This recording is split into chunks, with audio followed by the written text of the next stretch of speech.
Hello and welcome to YouTube. Very nice, isn't it? It's very nice. Just welcome to YouTube. Feel free to have a look around.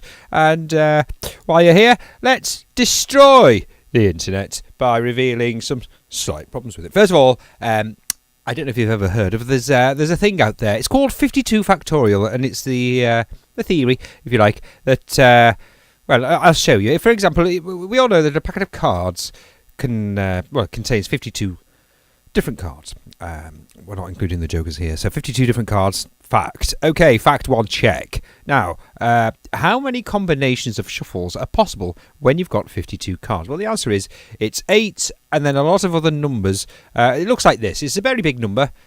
And you can see it's the number that just keeps on giving. It just keeps on going and going and going. And my word, no one can quite keep track of what that number is supposed to say. So still, there's an easy way to say it. Have a look at this. This is a slightly shorter version of that number, and still, it's a nightmare to say. I'm not going to attempt to say that number.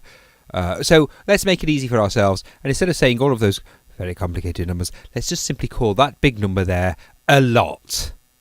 So let's bear in mind that a lot is a significant amount. And if we're going to play with this number, we need to first of all discover what the problem is. So here I am. I'm going to now put on the. There it is. I'm now going to put on the bit in which Stephen Fry declares this fact. So here we go. I'm going to go to about there and press play. Here we go. I'll enlarge it so we can all see it. Here we are. The Stephen Fry bit from QI. Go. Beautiful thing. And now I have produced a pack of cards, and that pack of cards, ladies and gentlemen, believe it or not, has never before in the history of our planet been in that order. It's never been in that order before. Well, now there's two things. First of all, it's one thing to say that packet of cards has never been in that order before. We have to be very, because everyone's going to be a bit nitpicky on this one. But suffice to say, it isn't true. It isn't true. The fact is, what I think the suggestion is that, in fact, he goes on to suggest, and so does this person. I hear a mind blown. It looks like he's just watched either this video or indeed the Vsauce version of that video, where it's essentially telling you how unlikely it is to get the same shuffle. I mean, as we look at it now, there's a 1 in a lot chance of getting the same shuffle.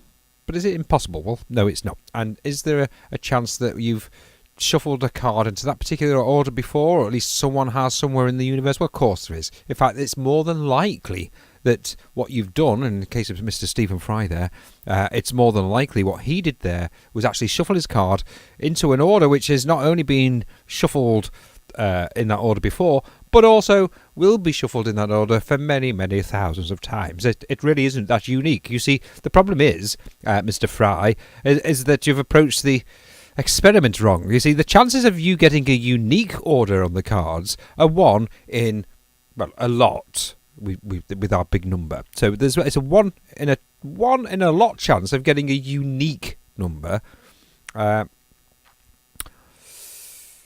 But in fact, you know what? Let's make it easy for ourselves. Let's first of all change the scenario. Instead of having 52 cards, which in and of itself creates an absolutely nightmarish number to deal with, let's instead just use 3 cards. Those cards are going to have numbers on, and those cards' numbers are going to just be the numbers 1, 2, and 3.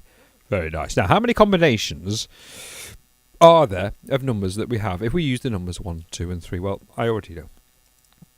I've worked it out as being 6. I mean, I'm entirely sure that's correct. But here we are. So the numbers are 1, 2, 3, 2, 1, 3, 1, 3, 2, 3, 2, 1, 2, 3, 1, and 3, 1, 2. So we're going to put those in a nice little grid, and then this is our checklist of available combinations. It's a 1 in 6 chance, if you like, that you'll get one of those numbers, but it's a 100% chance that you're going to get at least one of the numbers. A specific number, less so. So here we go. Let's get our first.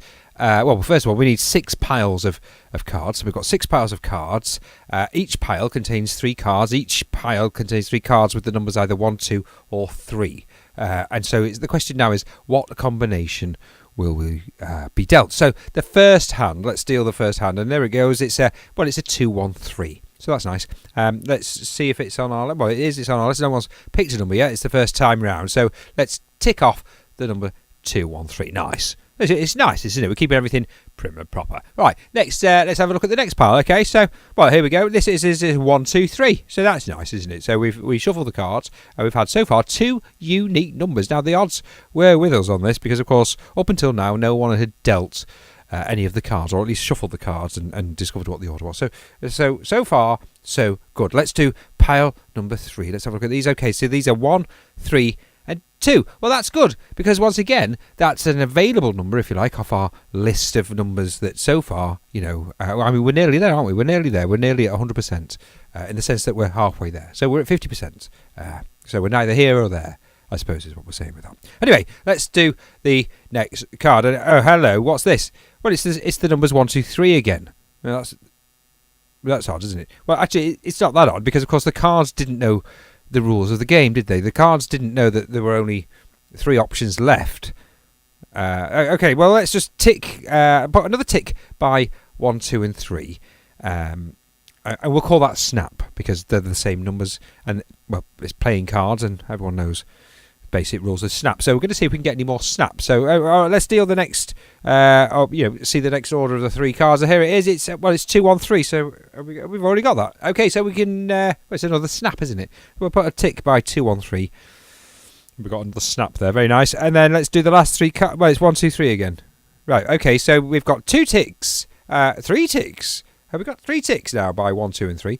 2, 1, 3's got.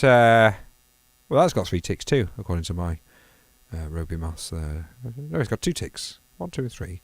It's got 1, 2, and 3. 1, 2, and 3. 1, 2, 3. Yeah, see, because I'm looking at a different chart here. So what we've got there is 1, 2, and 3 with 3 ticks, 2, 1, and 3 with 2 ticks, and 1, 3, 2 with 1 ticks. However, we've still yet to choose any cards that match the remaining 3 options, which were 3, 2, 1, 2, 3, 1, and of course 3, 1, 2. So we can see so far that though the theory is you've got a 1 in 6 chance of getting one of the numbers, and you've got a 100% chance of getting any of the numbers, but a 1 in 6 chance of getting one particular number, we're seeing that there are issues with this because let's do the next cards. Okay, so we're gonna keep track of everything we've got so far. Let's start with the new card. So here we are. We've got 6 piles of cards again, and off we go with the first card. And this is, well, it is 3, 2, 1. Well, that's good, because as it happens, we haven't got that one. So let's put a little tick next to that. So far, we're doing okay. We've got 2 numbers left to get that are unique. However, it's still available as 100% of the numbers. So here we go with the next. Oh, it's 3, 2, 1 again. Okay, fair enough. So we've got 2 ticks now next to 3, 2, 1. Now let's do the next pile of cards. And here we go. Well, this is a 3, 1, 2. Well, that's good. No, because we needed that. So, okay. So far, the only number we haven't got yet is a 2, 3, 1.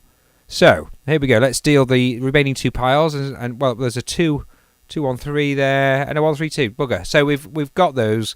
So right. So as it stands right now, we're now missing the card, the shuffle order, if you like, of 2, 3, 1. So there's 6 options that we could have got, and of the 12 goes that we've had, we're still missing one of the numbers. Now, here's the problem we have with the Stephen Fry bit that he did there, and here's the problem. So for me to shuffle the unique set, the one that hasn't been done yet, there is a 1 in 6 chance that there's a 100% chance I'm going to shuffle them. There's a 1 in 6 chance I'll get the number I'll get the number I want, I guess, because there's 6 other numbers, isn't there? In total, the 6 numbers. 1 in 6 chance, let's just say, of me getting that number. But equally, there's a chance that I won't. In fact, there's more chance that I won't get the unique number. So therefore, there is more chance of us achieving a snap where we're matching our numbers versus a chance of just completing our number grid. And this is the problem that we have with the suggestion that Mr. Fry has come up with. Because, of course, what Mr. Fry is saying is that, in actual fact, what he's dealt is a unique order of cards. But when we look at the figures, to get a unique order, let's just bring that horrendously big number, which we've abbreviated into a lot, but there it is. To get a unique shuffle, the chances of a unique shuffle are 1 in this great big number here. But what we've established is that in reality, what happens is that there's more and more repeats. There's more snaps in the shuffles. You know, it doesn't matter how many cards there are. There's going to be more repeats. If we have a giant grid that caters for this giant number, what we're going to see is instead of filling up each block in a unique, every shuffle being a unique number, a unique grid place, say, what we're going to see is eventually we're going to get duplicates, and we're going to get to a point where perhaps we're halfway through the experiment and we discover that we've only filled 25% of the spaces up because we had so many duplicates, for example. You know, so that's the reality of the 52 factorial maths. It's described wrongly by Mr. Fry because, again, statistically speaking, what's actually happened is he's shuffled the cards and they're now in an order that's either been shuffled like that, hundreds of times before, and will more than likely be shuffled like that thousands of times after. So that's that. We've nipped that in the bud. But then we get to Vsauce, who is also going on about the old 52 factorial. And this guy's trying to describe, in fact, Stephen Fry does it too, but this guy is trying to describe how long would it take in order to achieve the ginormous figure of shuffling the cards and getting a result like that. They both Mr. Fry and the man from Vsauce have concluded that it would take about 7.5 billion years, something like that, something crazy, something from the beginning of time, which is. Well, I thought science had said it was 15 billion years, which was still a crazy low figure, really. But still, they would claim that 15 billion years is the total. For some reason, 7.5 billion is where they settle. And it would have took... I mean, Mr. Fry describes this scenario. He says, if we had 1 trillion suns, around which were 1 trillion planets, on which were 1 trillion people, each shuffling 1 trillion cards, it would take around about 7.5 billion years to do. In fact, he said, this is what he said, is when we get to the end of that shuffle of 7.5 billion years, we'd only now just be at a point of starting to repeat the shuffles. Of course, this is nonsense, because what happens when you shuffle cards, as we've just seen with our very simple example, is that you get lots and lots of repeats. In fact, again, statistically, you're more likely to get repeated numbers than you are to get unique numbers. And certainly the more the experiment progresses, the more spaces that we fill in, then the more chance there are of repeats. So how long would it take to shuffle the cards to achieve this ginormous number of unique shuffles? Well, the answer is, of course, it's infinity. It simply can't be done. And regardless of how long it takes to shuffle a packet of cards, I mean, they've all worked it out very generously, working out the maths. The fact is, they're completely wrong, because you couldn't ever fill the grid, and it's just the truth. There'd be too many repeats. In the experiments in which they perform this many shuffles, and assuming that they had a unique shuffle each time, it took 7.5 billion years, according to them. Well, I've got bad news for you there, dear. It's going to take considerably longer, isn't it? Because, of course, you didn't account for all the repeat shuffles. So, there you go. We have proven today that, first of all, QI got it wrong. Secondly, Vsauce got it wrong, and they're both, both wrong there. And I think we can safely say that not only that, we've broken probably the internet for the day. I think we've broken the internet for the day because we've managed to prove that 52 factorial, or at least the definition of it, is in fact wrong. So, just to summarise, 52 factorial is the best way to describe it is the chance of you getting a unique shuffle that no one's ever had is 1 in this number, this a lot number, and the chances of you getting a duplicate shuffle that someone has had before, or indeed someone will have before, is in fact more likely to happen than a unique shuffle that no one's ever had. We've seen it with our little grid. You can do it on your own. Just get 3 lots of like cards, 1, 2 and 3, get 6, because there's 6 combinations, and perform the experiment and see how many times, once you start your grid going, once it gets going, the more times you do it, well, the question is, how many times can you get a unique shuffle? How long will it take you to get a unique number? I mean, at some point you have a grid and it's going to have all but one of the numbers available to get, but then how long will it take you to get that number? Obviously, we're only dealing with 3 cards there, So it's a finite game. There will be a point in which we would get our missing.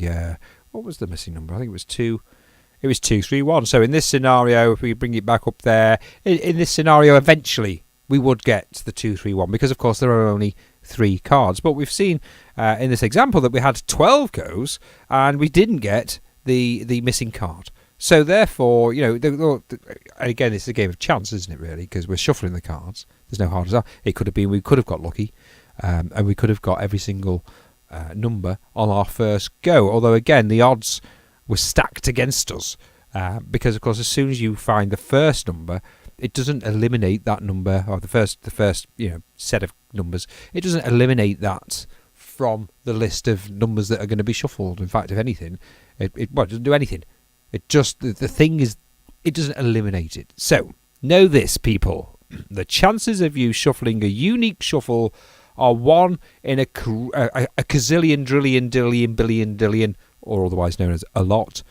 But the chances of you getting a duplicate shuffle are more likely, and so therefore everyone who shuffles a pack of cards, I'm afraid to say that each time you're shuffling those cards, the chances are that you are in fact reproducing a pack of shuffled cards that's either been done hundreds or maybe even thousands of times before and after you shuffled them. So that's it. The day the internet broke. I'm Mike. Don't forget to like and subscribe. I know I'm going to spend probably another 2 hours trying to make this into some kind of pretty video. So goodbye, good luck, and keep shuffling.